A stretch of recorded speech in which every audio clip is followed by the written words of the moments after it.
Assalamualaikum, halo sahabat film, kembali lagi bersama channel Film Kitoko. Nah, di kali ini kita akan membahas film berdasarkan kisah nyata, yaitu film Everest.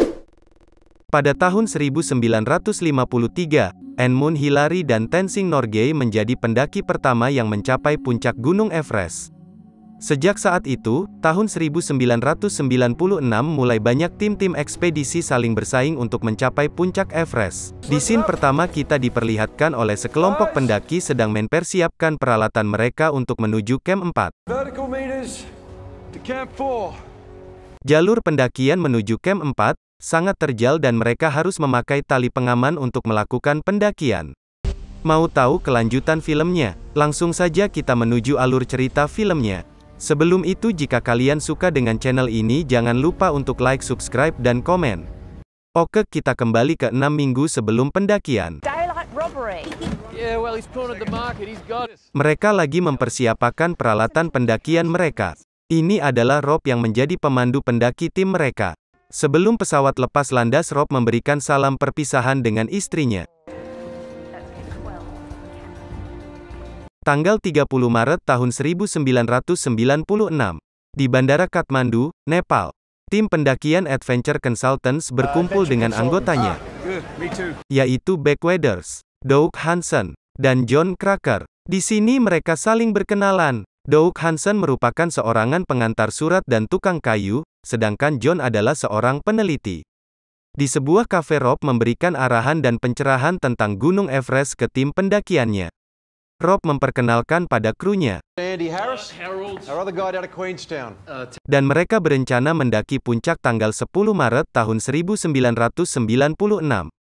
Rob juga memperkenalkan anggota pendaki lainnya yang akan mendaki bersama mereka, yaitu John Taske, yang sudah mendaki Gunung Kosciuszko setinggi 1192 meter, dan Yasuko Namba, yang sudah mendaki 6 dari 7 puncak gunung tertinggi di dunia. Keesokan harinya mereka berangkat menggunakan helikopter menuju Lukla dan meneruskan perjalanan mereka ke desa Namche Bazar yang berada di ketinggian 3.750 meter. Di desa ini adalah pintu jalur masuk utama menuju puncak Gunung Everest. Para pendaki harus menunjukkan surat izin pendakian mereka. Doug dan Beck bercerita kalau dia sudah hampir mencapai puncak Everest namun gagal karena waktu batas pendakian mereka sudah habis dan harus turun. Di biara Tengce mereka semua didoakan semoga pendakian mereka berjalan dengan lancar. Mereka telah sampai di camp pusat Everest 5.367 meter. Ini adalah Helen Wilton yang menjadi pengelola camp pusat. Helen memperkenalkan Ang Dorji, yaitu Ini adalah Scott Fisher yang merupakan ketua tim ekspedisi sama seperti Rob. Kero Mackenzie, tim dokter mereka. Kero menjelaskan keadaan mereka saat berada di atas puncak Everest, dan begitu juga dengan Rob, dia menjelaskan bagaimana keadaan serta situasi saat mereka mendaki nantinya. Mereka pun mulai mendaki menuju Camp 2. Tanggal 23 April tahun 1996 mereka sampai di Camp 2 puncak Everest di ketinggian 6.492 meter.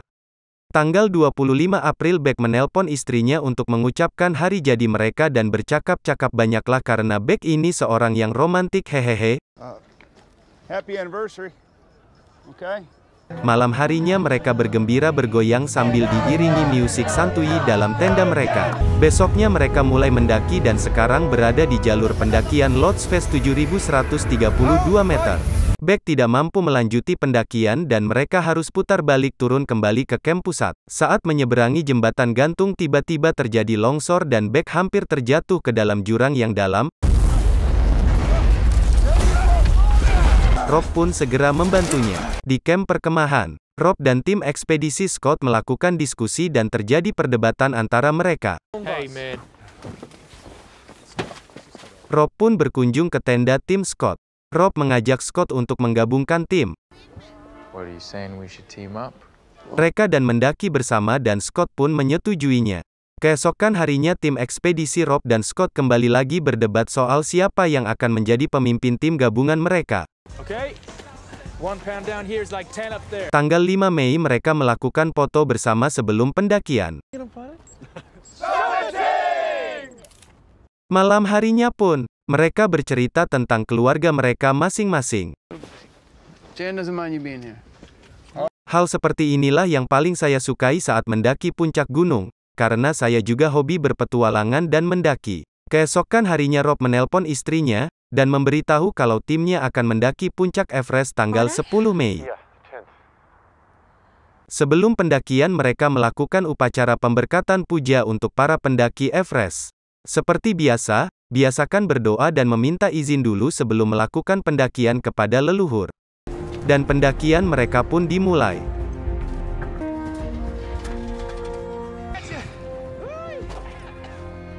Mereka beristirahat di Camp 2.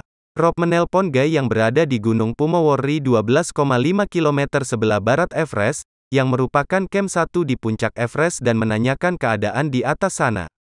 Saat pendakian tiba-tiba longsor salju dan beberapa bongkahan mengarah ke tim Rob dan menimpa Harold yang membuat dia tergelincir di ketinggian 7.315 meter. Helen menelpon Rob dan memberikan informasi bahwa cuaca mulai berubah. Setelah beristirahat mereka melanjuti pendakian menuju Camp 4 yang berada di ketinggian 7.951 meter. Di Camp 4 cuaca mulai memburuk, angin mulai bertiup sangat kencang dan mereka berharap angin ini segera mereda. Malam harinya, mereka beristirahat di Camp 4. Scott tiba di Camp 4 dari camp pusat dan bertanya pada rekannya Anatoly kapan tim Rob akan mulai mendaki. Dan tim mereka memutuskan untuk menunggu saja. Tanggal 10 Mei tahun 1996 tepatnya tengah jam 0.30 malam. Rob membangunkan timnya dan menyuruh bersiap-siap untuk segera mendaki. Dan disusul oleh tim Scott. Di puncak balkoni 8.412 meter.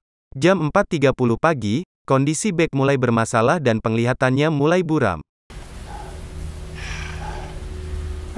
Rob menyuruh Beck beristirahat dan melanjutkan perjalanannya lagi jika Beck merasakan kondisinya sudah membaik. Scene berikutnya kita beralih ke punggung Bukit Tenggara yang dimana tidak terdapat lagi tali pengaman di jurang ke Hillary Step dan akhirnya mereka mempersiapkan peralatan untuk memasang tali pengaman baru.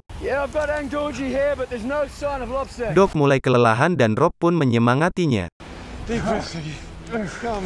Rob bertemu tim John yang akan turun karena tali pengaman di jurang sudah tidak ada lagi. Sekarang kita diperlihatkan di The Hillary Step 8.760 meter, bagaimana Rob dan rekan-rekannya mulai memasang tali pengaman di tebing Hillary Step. Akhirnya mereka berhasil memasang tali pengaman dan pendakian pun dilanjutkan lagi.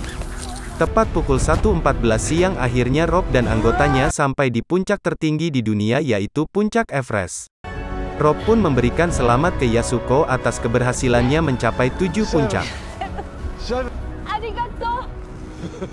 Rob pun menghubungi camp pusat dan mengatakan kalau mereka sudah mencapai puncak.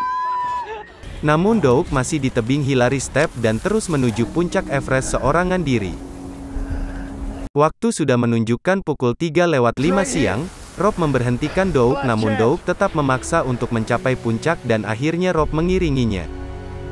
Dan Doug berhasil mencapai puncak Everest pada jam 4 sore dan itu menjadi malapetaka untuk mereka. Guy menghubungi Rob, dia melihat awan hitam sedang mengarah ke arah mereka. Guy menelpon camp pusat dan menjelaskan situasinya sambil bertanya kalau di puncak Everest itu bukan tim kita. Rekan-rekannya Beck yang turun dari puncak dan mengajaknya turun bersama, sedangkan Rob dan Doug masih berada di Hillary Step dan kehabisan oksigen. Rob menghubungi timnya meminta membawakan oksigen ke atas puncak, namun tidak ada yang bisa membantunya, karena semua oksigen yang disediakan di puncak sudah kosong. Helen memohon kepada Harold untuk membawakan oksigen menuju Rob. Kondisi Dougie semakin parah. Kero memberikan arahan kepada Rob untuk menyuntikkan desamethasone ke Doug.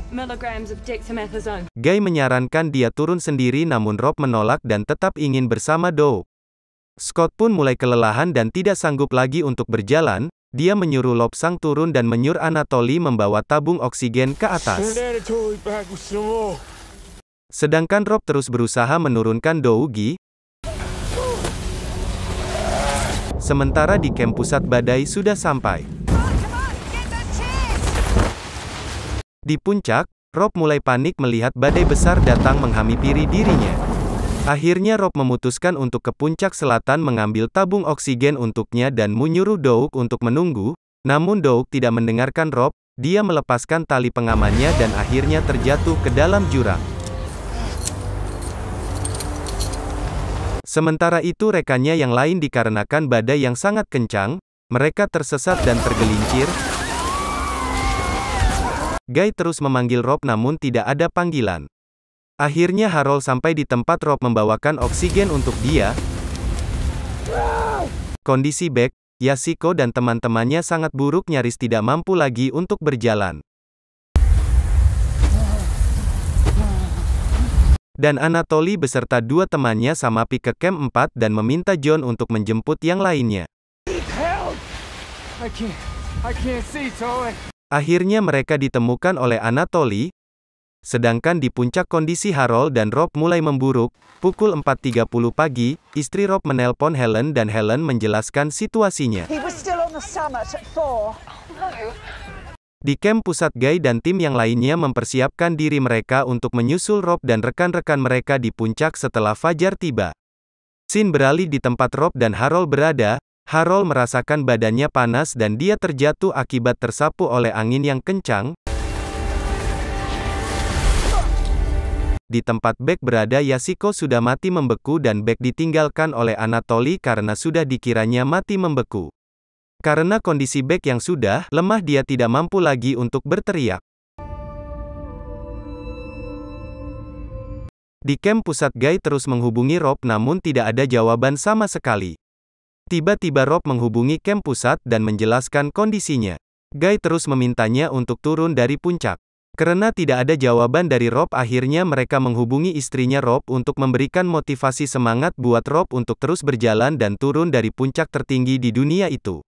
Jean pun memberikan semangat untuk suaminya, namun dengan keadaan Rob yang sudah membeku, kehabisan oksigen dan kelelahan tidak bisa berbuat apa-apa. Angge Dorji bersama teman ekspedisi yang lain menyusul Rob ke puncak, namun mereka harus kembali ke camp pusat dikarenakan badai ganas datang lagi. Guy kemudian menelpon Rob dan menjelaskan situasinya. Di scene berikutnya diperlihatkan istri Rob yang gelisah dan sedih atas keadaan suaminya itu, dan dari camp pusat mereka menghubungi Jin dan menyambungkannya dengan Rob. Di momen inilah Jin mendengarkan suara Rob untuk terakhir kalinya. Semua teman-teman yang mendengarkannya juga ikut bersedih. Beck kemudian tersadar dia melihat keluarganya memberikan semangat untuknya. Dan Beck pun mulai berjalan sendirian dengan kondisi tubuh yang kedinginan dan sudah hampir membeku. Selanjutnya anggota Scott menemukan temannya tersebut sudah mati membeku. Akhirnya Beck berhasil mencapai camp 4, tempat Mike berada, dan mereka segera menghubungi camp pusat untuk segera membawa Beck turun. Di camp 2 Beck mendapatkan perawatan untuk dirinya. Dan dia bertanya bagaimana keadaan teman-temannya yang lain. Dari camp pusat mereka merencanakan membawa Beck turun dari daratan puncak Everest dengan helikopter. Di puncak bukit, helikopter mengalami kesulitan untuk mendarat dikarenakan keadaan udara yang tipis. Dan akhirnya Beck pun berhasil dievakuasi. Mereka yang masih selamat akhirnya turun kembali ke camp pusat dan mereka semua berada dalam keadaan bersedih dan berduka. Beck akhirnya kembali ke rumah dan kumpul kembali lagi dengan keluarganya. Di bandara, Jin istri Rob menunggu kepulangan suaminya, namun hanya rekan-rekan suaminya saja yang pulang. Dan akhirnya film pun selesai untuk mengenang mereka para pendaki puncak Everest yang sudah gugur. Berikut ini foto asli dari mereka. Jadi teman-teman, kesan dan pesan yang saya dapatkan dari film ini, setiap kita ingin melakukan perjalanan mau kemanapun itu, kita harus mengabari keluarga kita supaya mereka tahu keberadaan kita. Karena kita tidak tahu kapan terakhir kalinya kita bisa berjumpa dan berkumpul lagi dengan keluarga kita. Sekian alur cerita film dari Everest. Wassalam.